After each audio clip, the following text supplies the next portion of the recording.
परीक्षित से परीक्षित,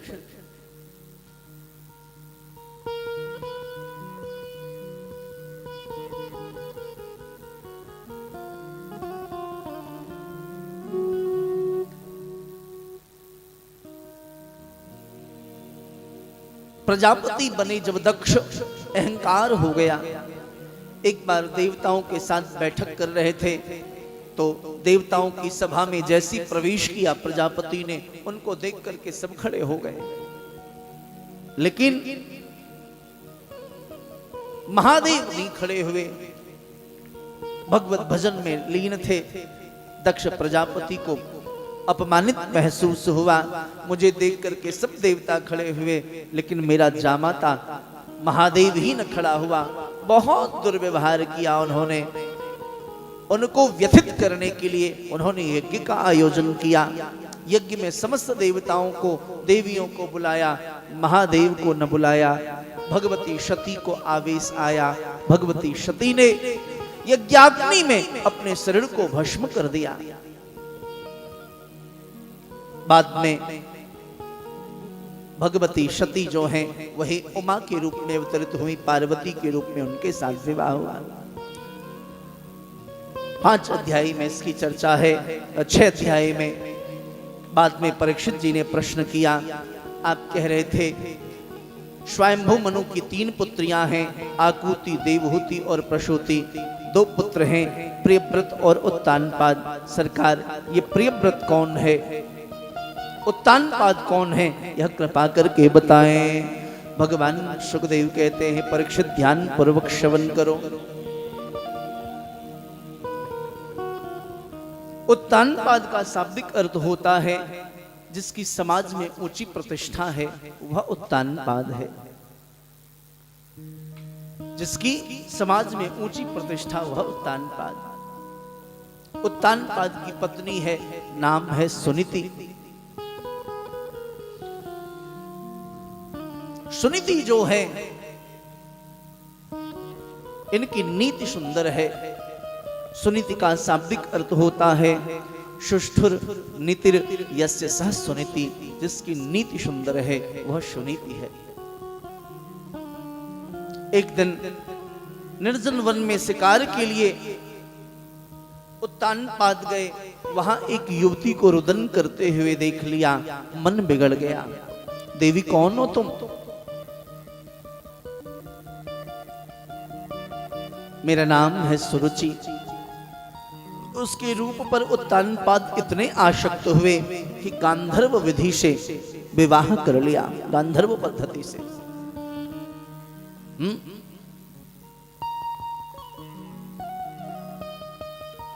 घर में लेकर के आए।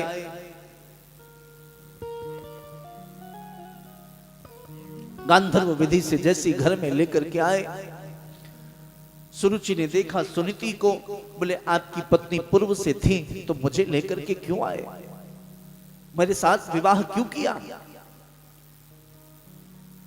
ये रहेंगी घर में तो मैं नहीं रहूंगी। सज्जनों,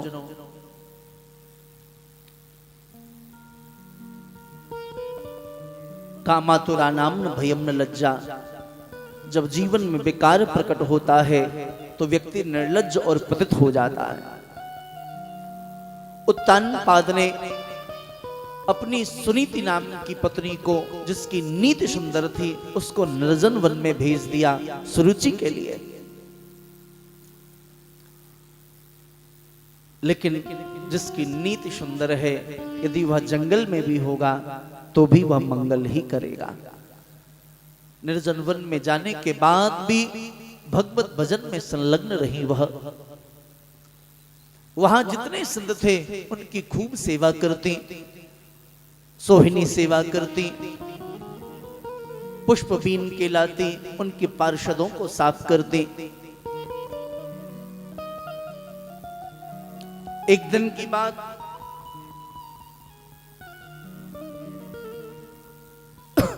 भगवान सुखदेव कहते परीक्षित से परीक्षित,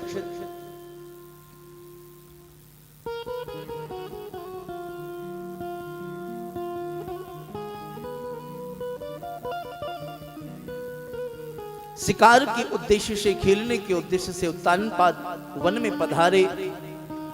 जैसे ही वन में पधारे, रात्रि हुआ, महाराज विश्राम किया पर्णकुटी में।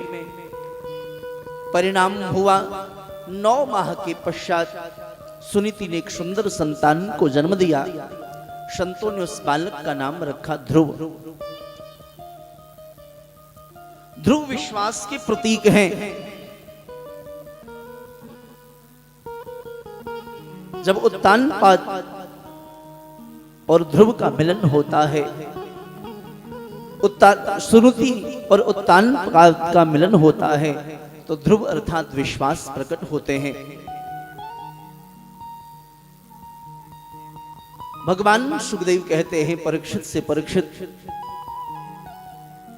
संत बड़े प्रसन्न हुए और संतों ने प्रसन्न होकर के एक दिन सुनीति को बुलाया और बुला करके कहा, सुनीति वरम ब्रोहि, वरदान मांगो, क्या वरदान चाहिए, क्या वरदान चाहिए आपको। सुनीति ने कहा, सरकार अगर आप देना चाहते हैं तो एक वरदान दे दें। बोले क्या। मेरी एक बहन है, विवाह के कई वर्ष हो गए लेकिन उनको कोई संतान की प्राप्ति न हुई, संतान की प्राप्ति न हुई उनको, उन्हें संतान हो जाए। संतों की आंखें नम हो गई। बेटी मैं जहां तक तुम्हें जानता हूं तुम बहन अकेली हो, कोई दूसरी बहन नहीं। किस बहन की बात करती हो तुम, किस बहन की बात करती हो तुम। बोले सरकार उस बहन का नाम है सुरुचि।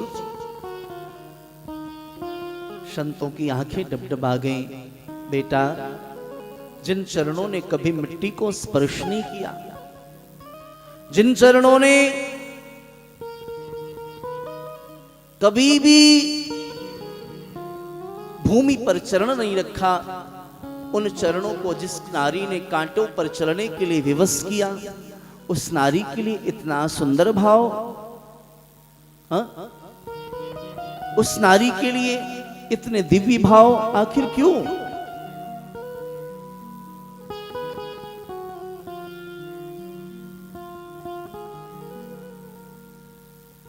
सुनीति ने बड़ी प्यारी बात कही।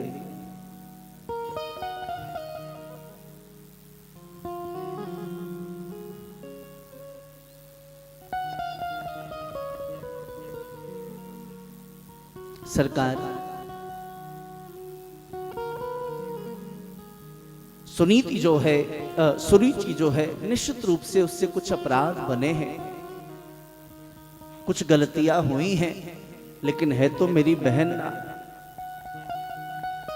यदि उसने मुझे कांटों पे चलने के लिए विवश न किया होता तो आज आपके दर्शन न होते, आपके साथ बैठ करके जो सत्संग हो रहा है वह न होता, आपकी सेवा करने का अवसर प्राप्त न होता।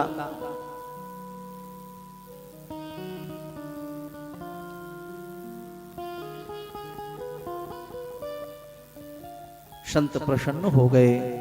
इतना पवित्र भाव है तुम्हारा, आशीर्वाद दिया, उन्हें भी संतान की प्राप्ति हो। सुरुचि ने भी एक संतान को जन्म दिया, उसका नाम रखा उत्तम। सुनीति और सुरुचि का जब संसर्ग, सुरुचि और उत्तानपाद का जब संसर्ग होता है तो उत्तम अर्थात अहंकार ही प्रकट होता है। ध्रुव यानी विश्वास, उत्तम अर्थात अहंकार। एक दिन ध्रुव बालकों के साथ क्रीड़ा कर रहे थे। बालकों ने पूछ लिया, भैया तुम्हारे पिता का नाम क्या है। ध्रुव जी ने कहा, मेरी माँ कहा करती हैं जो जगत पिता हैं वही मेरे पिता हैं। बोले बेटा भैया वो तो सबके पिता हैं, तेरे पिता कौन हैं। ध्रुव दौड़ते हुए आए, माँ के अंक में लग गए। माँ मेरे पिता कौन हैं, आज मित्रों ने पूछा है। माँ भावुक हो गई। आज चाह करके भी इस बात को छुपा न सके। बोल उठी, बेटा इस राज्य के जो राजा हैं उत्तानपाद वही तुम्हारे पिता हैं, वही तुम्हारे पिता। ध्रुव के प्रसन्नता का ठिकाना न रहा, दौड़ लगाई, पिता के पास गए। पिता उत्तम को गोद में बिठा करके सेवा कर रहे थे, लाड़ लड़ा रहे थे। ध्रुव ने जाकर के साष्टांग प्रणाम किया। कुछ बच्चे होते हैं जिनको देख करके मन आसक्त हो जाया करता है, कुछ ऐसे स्वरूप होते हैं जिनको देख करके मन में प्रसन्नता होती है। सुनीति के पुत्र हैं, संतों की सेवा में सुनीति रहती है। जैसा खाओ अन्न वैसा होगा मन, जैसी पियो पानी वैसी होगी वाणी।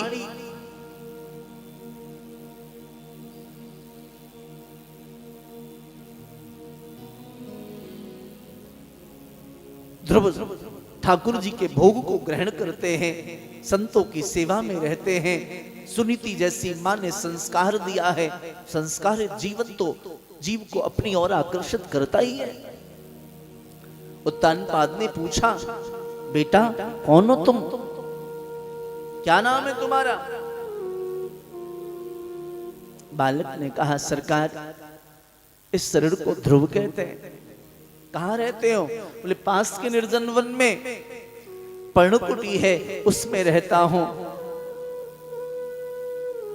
अकेले आए हो? बोले हाँ।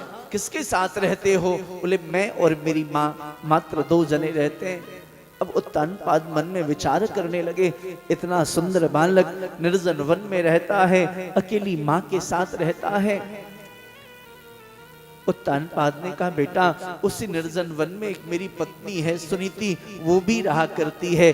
कोई अगर कमी महसूस हो, किसी वस्तु की आवश्यकता हो तो मेरी पत्नी के पास चली जाना, बहुत अच्छी है वो, तुम्हारे सारी कामनाओं को सिद्ध करेगी। ध्रुव के आंखों में अश्रु की धारा। क्या हुआ बेटा, क्यों रोते हो? बोले सरकार वो नारी जिसकी आप बात कर रहे हो वो कोई और नहीं, वही मेरी माँ है। उसी समय उत्तानपाद ने उत्तम को गोद से भूमि में उतारा, ध्रुव को उठाया है, गोद में बिठाया है, लाड़ लड़ाने लगे। कैसा अपराधी जीव हूं मैं, कैसा विषयी जीव हूं मैं, कैसा कामी जीव हूं मैं।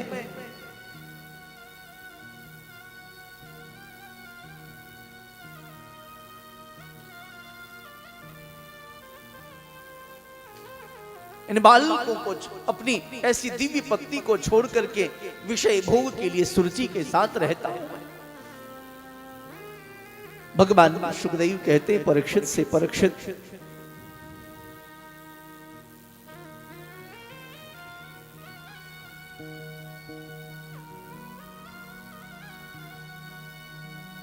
श्री ध्रुव जी महाराज को खूब लाड़ लड़ाया, पर सुरुचि को बात ये रास न आई।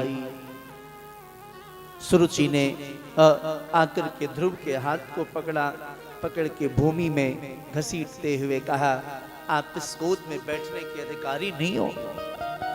यदि आप इस गोद में बैठना चाहते हो तो जाओ भगवान का भजन करो, और भगवान जब प्रसन्न हो जाए तो उनसे वरदान मांगना कि अगला जन्म तुम्हारा मेरे गर्भ से हो। ध्रुव जी प्रसन्न हुए, ध्रुव जी व्यथित हुए, रुदन करते हुए गए मां के पास में। मां ने आंखों में आंसू देखा ध्रुव के, हृदय विदीर्ण हो गया। बेटा क्यों रोते हो? ध्रुव ने कहा, मां वे माता अच्छी नहीं है। क्यों? क्यों नहीं अच्छी है? सारी बात बताई। मानो सुनीति ने मन में विचार किया, यदि मैं भी कह दूं कि वे माता अच्छी नहीं है तो इसके हृदय में मैं द्वेष के बीज बो दूंगी, द्वेष के बीज बो दूंगी मैं। और वो बीज एक दिन अंकुरित होगी, प्रस्फुटित होगी, पल्लवित होगी, फलित होगी, उसका स्वरूप विशाल और विराट होगा और एक दिन मैं उसके नीचे आ जाऊंगी। माँ ने तुरंत बातों को बदला। बेटा, वे माता बुरी नहीं अच्छी हैं। जो भगवान से मिलने के लिए प्रेरित करे वह बुरी कैसे हो सकती है। जाओ भगवत भजन करो। अपने बड़े होते हुए बच्चों के हृदय में कभी द्वेष के बीज मत बोइए। अपने परिवार में ऐसे व्यवहार मत करिए कि बच्चों के हृदय पर कुछ गलत प्रभाव पड़े। आपस में ऐसी वार्ता न करें जिससे बच्चों का जो हृदय कोरा हृदय, आप जो करेंगे उसका प्रभाव उसके जीवन में पड़ेगा। दुर्भावना उसके हृदय में प्रकट हो, ऐसा कभी न करें। महाराज भगवान शुकदेव कहते हैं, माँ ने समझाया भजन करो। प्रातः काल हुआ, स्नान किया। श्री ध्रुव जी महाराज ने स्नान करके सुंदर 4 अंगुल की कोपीन पहनी और हाथ में एक कमंडलू मैया ने दे दिया और एक माला दे दी। कहा जाओ वन में भजन करो।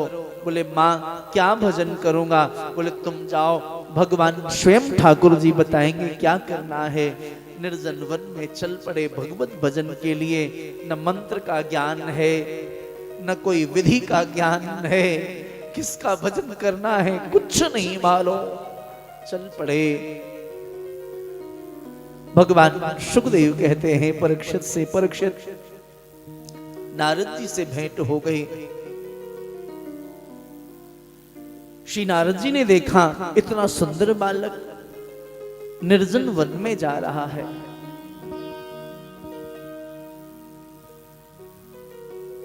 भजन की कामना को लेकर के अगर यह मेरा शिष्य बन जाए तो कितना अच्छा होगा। महाराज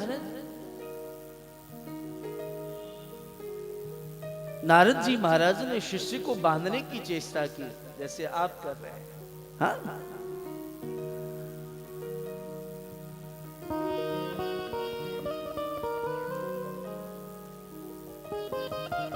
ये कला होनी चाहिए हर व्यक्ति में। यह कला हो कैसे हम सामने वाले को बांधे। सामवेद है, यह संगीत है, बांधने की कला होती है। यह कब किस समय किस राग को छेड़े हमें इस बात का ज्ञान होना चाहिए। भगवान सुखदेव कहते हैं परीक्षित से, परीक्षित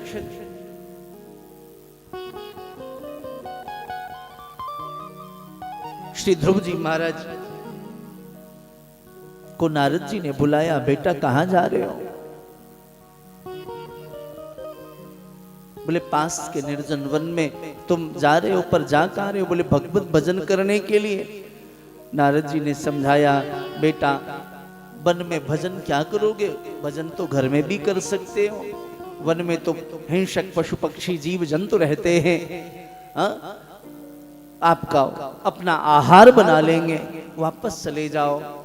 ध्रुव जी ने कहा सरकार मेरी माँ कहा करती हैं वो परमात्मा कण कण में है, सर्वत्र व्याप्त है।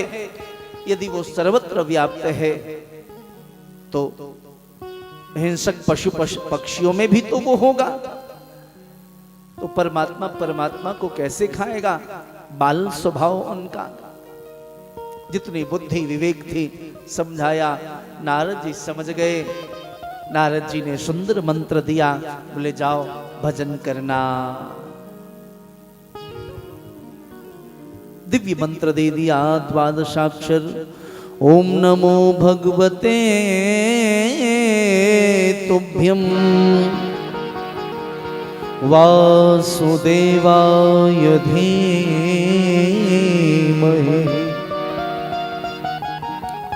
प्रद्युम्नाय निरुद्धाय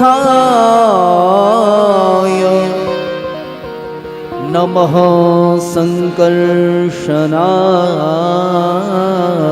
च। ओम नमो भगवते तुभ्यं वासुदेवाय धीमहि प्रद्युम्नाय निरुद्धाय नमः संकर्षणाय च सुंदर मंत्र दिया। बोले इस मंत्र का आश्रय लेना तुम्हें भगवत प्राप्ति हो जाएगी। ब्रज में 12 वन हैं, 24 उपवन हैं। जैसे वृंदावन है ये प्रधान 12 वनों में से एक वन है। 24 उपवन है ब्रज में, उनमें से एक उपवन है जिसका नाम है मधुवन। अभी वर्तमान में मथुरा में जो जय गुरुदेव का मंदिर है उसके पीछे महोली नाम के ग्राम के पास में मधुवन है।